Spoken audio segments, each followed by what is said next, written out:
امیر المومنین پہ بات چل رہی تھی اور امام کی صفت میں بھی یہی تھا کہ اعلم الناس، امام وہ ہوتا ہے جو لوگوں میں سے سب سے بڑا عالم ہو.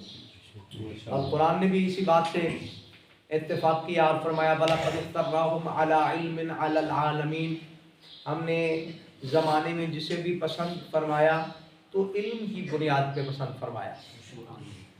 آج میرا دل ہے کہ میں کچھ انبیاء کا علم جو قرآن نے بیان کیا ہے میں اس پہ بھی بات کروں اور علم ائمہ پہ بھی بات کروں. تو چلو پہلے کیونکہ رات امیر المومنین کی بات ہم کر رہے تھے تو علم ائمہ پہ ایک بات سنانے لگا ہوں کہ ائمہ کا علم کتنا ہوتا ہے اور کیسا ہوتا ہے. سب سے پہلے تو اگر میں اصطلاحات میں چلا جاؤں تو کافی وقت لگے گا. علم کی پھر اقسام ہیں کہ جن میں سے علم وحبی ہے، علم کسبی ہے، علم لدنی ہے. تو زیادہ وقت آپ کا لینا نہیں چاہتا، بس یہ بتانا چاہتا ہوں کہ علم جو اللہ نے ائمہ کو عطا کیا ہے وہ کیسا ہے. پھر اس علم کی اقسام ہے جس میں علم غیب دیا جاتا ہے. کیا نبیوں کے پاس علم غیب ہے؟ کیا ائمہ کے پاس علم غیب ہے؟ میں کوشش کروں گا انشاءاللہ ان 21 روزہ مجالس میں زیادہ بات علم پہ ہی کی جائے اور علمی مجالس پڑھی جائے آپ کے سامنے. تو علم ائمہ کیا ہے؟ میں نے پہلے بتایا کہ ائمہ کا علم وہی علم ہے جو اللہ کا علم ہے اور یہ اللہ کے علم کے خزانہ دار ہیں اور جو اللہ کے علم میں ہے اللہ نے ان کے علم میں دے دیا ہے. کتنا علم ہے؟ امام صادق دریائے دجلہ کے کنارے بیٹھے ہیں.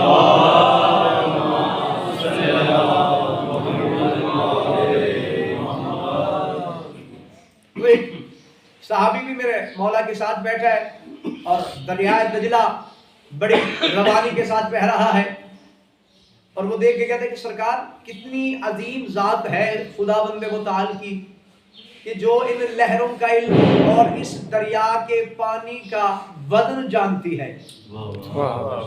یہ بات سائل نے کی، امام صادق بادشاہ نے دیکھ کے فرمایا تو اس پانی کے وزن کی بات کرتا ہے، مجھ صادق کے پاس اللہ نے اتنا علم عطا کیا ہے کہ میں یہ ایک دجلہ نہیں، اللہ نے جتنے دریا اس زمانے میں خلق کیے ہیں میں ان تمام دریاؤں کے پانی کا وزن بھی جانتا ہوں.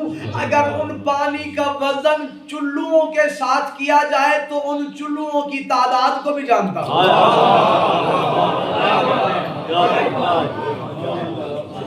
اگر ان چلوؤں کے ساتھ کیا جائے ایک دریا کے وزن کا پانی کا وزن کیا جائے تو میں ان کو بھی جانتا ہوں. آؤ ہمارے ائمہ کا علم کیسا ہے اور انبیاء کا علم کیسا؟ چلو آؤ قرآن سے پوچھتے ہیں. انبیاء کے بارے میں ارشاد ہوا، جناب خضر کی بات میں نے کل کی تھی، جناب موسیٰ کے علم کی بات کی تھی. تو جناب خضر کے پاس جو علم تھا قرآن کہتا ہے سورہ کہف پڑھ کے دیکھنا وَعَلَّمْنَاهُ مِن لَّدُنَّا عِلْمًا، ہم نے خضر کو جو علم عطا کیا تھا وہ ہمارے لدن سے گیا ہوا تھا. اب لدن کیا ہے؟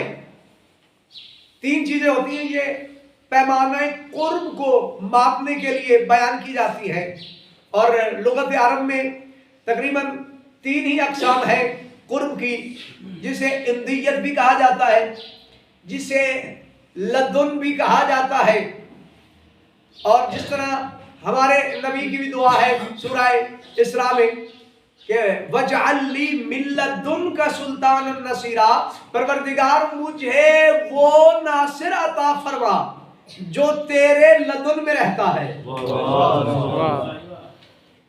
اب دیکھیں سب سے پہلی بات یہ ہے کہ نبی اللہ سے ڈائریکٹ مدد نہیں مانگ رہے بلکہ مددگار مانگ رہے ہیں. اور نبی نے یہ بات بتا دی کہ اگر مجھ نبی پہ بھی کوئی مشکل آئے تو میں اللہ سے مددگار مانگتا ہوں. اگر تم پہ آ جائے تو یہ نبی کی سنت ہے کہ اللہ سے مددگار مانگنا، کہ وہ مددگار جو تیرے لدن میں رہتا ہے. قرب کیا ہے؟ اندیت کیا ہے؟ لدن کیا ہے؟ قرب ایسے ہے جیسے شاہ جی میرے پاس بیٹھے ہیں، یہ میرے قرب میں بیٹھے ہیں اور یہ جو میرا لباس ہے یہ میری اندیت میں ہے اور یہ جو میں بول رہا ہوں یہ میرے لدن سے ہے. اب نبی نے بھی وہی مددگار مانگا جو اللہ کے اتنے قریب تھا، اور اللہ نے جو خضر کو علم عطا کیا، وَعَلَّمْنَاهُ مِن لَّدُنَّا عِلْمًا، کہ ہم نے جو اسے علم عطا کیا تھا وہ ہمارے لدن سے تھا۔ اور یہ بھی خطبہ افتخاریہ کے بھی جملے ہیں، اور بھی مولا امیر المومنین کے خطبے ہیں کہ جن میں یہ آپ کو جملے مل سکتے ہیں کہ انبیاء کے پاس جتنے معجزات تھے، معجزات الباہرات تھے، وہ سارے کے سارے کیسے آئے؟ یہی تو وجہ ہے کہ امیر المومنین جناب عیسیٰ سے شروع کرتے ہوئے آگے تک کے جتنے انبیاء ہیں ان کے بارے میں تذکرہ فرماتے ہوئے فرماتے ہیں کہ تم حیران ہوتے ہو نا قرآن میں جناب عیسیٰ کے تکلم سے، کہ مہد میں گہوارے میں جو جناب عیسیٰ نے کلام کیا تھا، فرمایا وہ عیسیٰ نہیں بولا تھا، وہ علی ابن ابی طالب بولا تھا۔ نعرہ حیدری!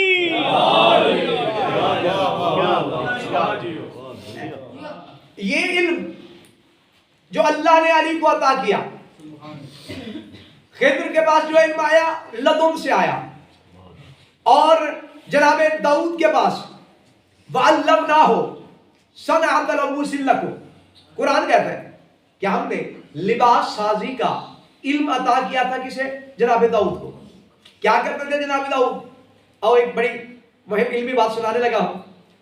آج کل لوگ اپنے رزق سے بڑے پریشان ہوتے ہیں، تو یہ گھبرانے والی بات نہیں ہے کہ ہم پریشان ہوتے ہیں، بس ہمیں معرفت آ جائے رازق کی، پھر رزق کی پریشانی نہیں ہوگی۔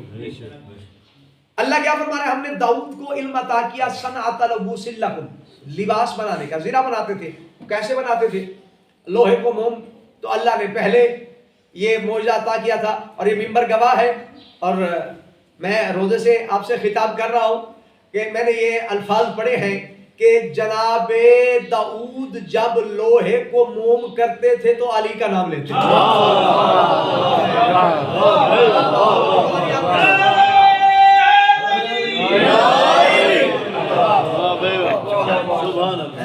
جناب داؤد لوہے کو موم کرتے تھے تو علی مولا کا نام لیتے تھے۔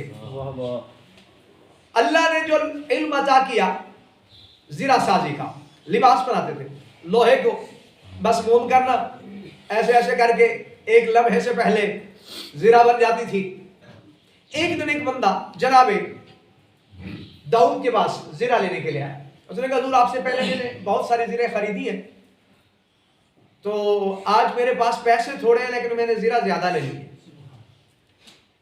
وہ جملہ تھا جناب داؤد کا، جو کہ زرہ سازی کا کام کرتے تھے، رزق فراوانی کے ساتھ آتا تھا۔ ایک دن بیٹھے بیٹھے دل میں سوچنے لگے، پروردگار اگر تو نے مجھے یہ علم نہ عطا کیا ہوتا میں تو بھوکا مر جاتا، مجھے تو اور کوئی کام آتا ہی نہیں ہے، میں زرہ بناتا ہوں اور میرے پاس رزق آتا، اگر یہ نہ ہوتا تو میں کہاں جاتا۔ یہ جملہ کہا جناب داؤد نے۔ اللہ نے ایک بندے کو بھیجا، سرکار میں نے آپ سے پہلے بھی بہت ساری زرہ خریدی ہے، اب لینے کے لیے آیا ہوں، پیسے میرے پاس تھوڑے ہیں لیکن زرہ میں نے زیادہ لینی ہے۔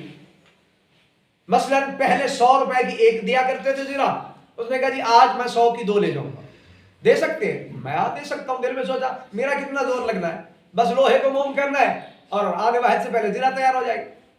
اس نے کہا حضور مجھے 20 زرہ دے اور 100 کی 2 دے۔ جب 20 زرہ سرکار نے اٹھا کے دی تو کہنے لگا حضور یہ وزن زیادہ ہے، اگر آپ میرے ساتھ تھوڑا سا چلیں، میرے گھر تک قریب ہی ہے، دور نہیں ہے، تو 10 میں اٹھا لیتا ہوں، 10 آپ اٹھا لیں اور وہاں تک پہنچا دیں، میں آپ کو پیسے دے دوں گا۔ جناب داؤد نے کہا جی ٹھیک ہے، چل پڑے۔ اب تھوڑا سفر کیا تو کیا دیکھا؟ ایک بہت بڑی حویلی، اور اس پوری حویلی میں ہر طرف زرہ ہی زرہ، زرہ ہی زرہ، وہی زرہ تھی جو جناب داؤد نے بنا کے دی تھی۔ جناب داؤد نے جب یہ منظر دیکھا کہ ہر طرف زرہ ہی زرہ، انہوں نے کہا جی حضور آپ یہاں تک تو آ گئے، اب یہ آپ دیکھ رہے ہیں یہ آپ کے ہاتھ کی بنی ہوئی زرہ جو میں نے خریدی ہیں، اب پتہ یہ چلا کہ یہ ایک زرہ 50 روپے کی بنتی ہے اور آپ مجھے 100 روپے کی دیتے رہے ہیں، آج میں لے کر آیا ہوں، آپ نے 100 کی 2 دی ہیں، جتنی زرہ ہے آپ اللہ کی حجت ہے، اللہ کے نبی ہے، اس کا مطلب یہ 50 کی آ سکتی تھی، تو جتنی زرہ یہاں پہ آئی ہے نا، اب 50 جو ہمارا بچتا ہے وہ سارے پیسے ہمیں واپس کریں، آپ حجت خدا ہے، نبی ہے۔ اب جناب داؤد نے دیکھا اتنی ساری زرہ، فوراً سے پہلے سجدے میں گر گئے. پروردگار میں نے آج ایک بات کی ہے کہ اگر میں یہ زرا سازی نہ جانتا ہوتا تو میں تو بھوکا مر جاتا، لیکن اب میں کیسا پھنس گیا ہوں. اس عبد خدا نے جو سوال کیا، سوال تو ٹھیک ہے، میں تو 100 کی بیچتا رہا ہوں، ایک آج میں نے 50 کی ایک دے دی ہے، تو 50 کے 50 تو بچ گئے. اس اعتبار سے اگر حساب کیا جائے تو بہت سارے پیسے بنتے، میں کہاں سے دوں؟ پروردگار اس مصیبت سے میری جان چھڑا. بس سجدے میں گئے اور ذہن میں یہ جملہ آیا کہ پروردگار میں تجھ سے معافی طلب کرتا ہوں جو کچھ میں نے سوچا. آواز پروردگار آئی، داؤد اگر تو یہ زرا سازی نہ بھی جانتا ہوتا، رزق پہنچانا تو ہماری ذمہ داری، ہم پھر بھی تجھے رزق عطا کرتے ہیں. جو پتھر میں کیڑے کو رزق دے سکتا ہے وہ تجھ تک بھی پہنچا سکتا ہے. تو وَعَلَّمْنَاهُ صَنْعَةَ لَبُوسٍ لَكُمْ، ہم نے جناب داؤد کو زرا سازی کا علم عطا کیا. اسی کے بیٹے کی بات کی جناب سلیمان کی، تو کیا فرمایا؟ وَعَلَّمْنَاهُ مَنْطِقَ الطَّيْرِ، ہم نے جناب سلیمان بن داؤد کو پرندوں کی زبان کا علم عطا کیا تھا. پرندوں کی زبان جانتے تھے، چرند کی زبان جانتے تھے. یہی تو وجہ ہے، سورہ نمل پڑھ کے دیکھنا، ہوا میں ہے تخت، پرواز میں ہے. چونٹی نے جب تخت کے لیے دیکھا تو اپنی چونٹیوں سے کہا اپنی زبان میں کہ لشکر آ رہا ہے سلیمان بن داؤد کا، تو ایسا کرو لا یحتمنکم سلیمان وجنودہ وہم لا یشعرون، کہ ایسا نہ ہو کہ سلیمان کا لشکر تمہیں راؤنڈ کے چلا جائے اور انہیں یہ شعور ہی نہ ہو. تو ایسا ہے کہ اپنی اپنی بلوں میں چلی جاؤ.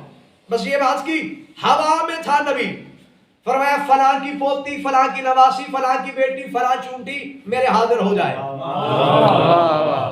اس کا مطلب یہ ہوا کہ اگر نبی ہوا میں بھی ہو تو تمام چیزوں کا علم جانتا ہے. یہ نہیں کہ نبی پہ ہو، یہ سلیمان ہے، اگر ہوا میں ہو جانتا ہے، اگر میرا نبی معراج پہ ہو تب بھی جانتا ہے، مدینے میں ہو تب بھی جانتا ہے. یہ آپ نبی ہے اور میرا نبی چونکہ سلطان الانبیاء ہے، تو میرا نبی ہر قسم کا علم جانتا ہے، علم غیب بھی جانتا ہے اور تمام علوم جانتا ہے. اب جب یہ بات کی نا، چونٹی حاضر ہو گئی، جناب سلیمان بن داؤد نے اپنے ہاتھ پہ ہتھیلی پہ چونٹی کو اٹھایا، کہا اچھا یہ جو تو نے جملہ کہا ہے وَهُمْ لَا يَشْعُرُونَ، ان کے لشکر کو شعور نہیں ہوگا، لشکر میں تو میں بھی تھا، کیا نبی کو شعور نہیں ہوتا؟ بڑی حیران پریشان، لیکن نبی کے ہاتھ میں تھی. سرکار نے ایک جملہ اور فرمایا، فرمایا یہ بتا تو چونٹی ہے، میں اللہ کا نبی ہوں، میں حجت ہوں، تو افضل ہے یا میں افضل؟ چونٹی نے کہا میں افضل. حیران پورے لشکر، نبی کے سامنے کہہ رہی ہے میں افضل. اس نے کہا دور عہدے میں آپ افضل ہیں، نصیب میں میں افضل.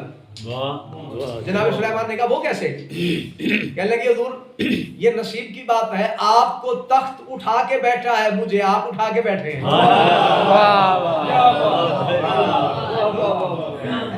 نصیب.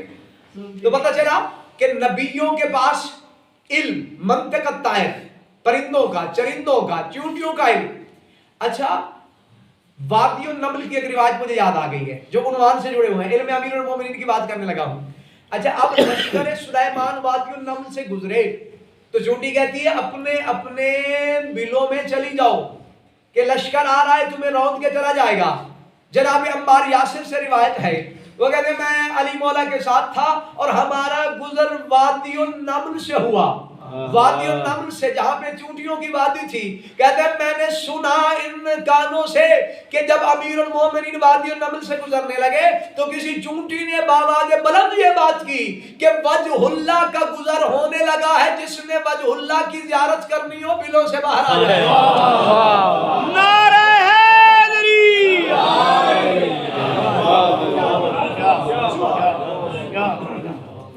اب جو امیر المومنین کا علم سننے کے لیے آیا ہے، میں آپ کو بتاتا چلوں کہ علی کا علم کتنا ہے کہ یہی عمار کہتے ہیں جب چونٹیاں نکلی اتنی تعداد میں کہ میں حیران ہو گیا اور میں علی مولا سے کہنے لگا یا علی کتنی پاک ہے وہ ذات جو ان چونٹیوں کی تعداد کو جانتی ہے. اتنی بڑی وادی میں اتنی چونٹیاں.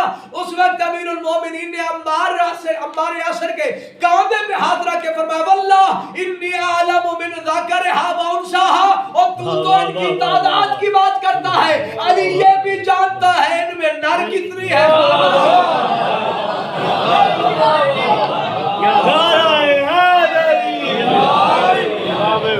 کیا بات کتنا ہے, مادہ کتنا ہے. اور یہی تو وجہ ہے حضور کہ امیر المومنین دنیا سے جاتے ہوئے یہ جملہ ارشاد فرما رہے ہیں کہ دو حسرتیں علی کے دل میں رہ گئی. ایک, جتنا بڑا میں سخی تھا اتنا کسی نے مانگا نہیں, جتنا بڑا میں عالم تھا اتنا مشکل کسی نے پوچھا نہیں مجھ سے. دعا کرتا ہوں خداوند متعال علی مولا کی ولایت پہ ہمیں ثابت قدم فرمائے, عبادت اپنی بارگاہ عالیہ میں قبول فرمائے.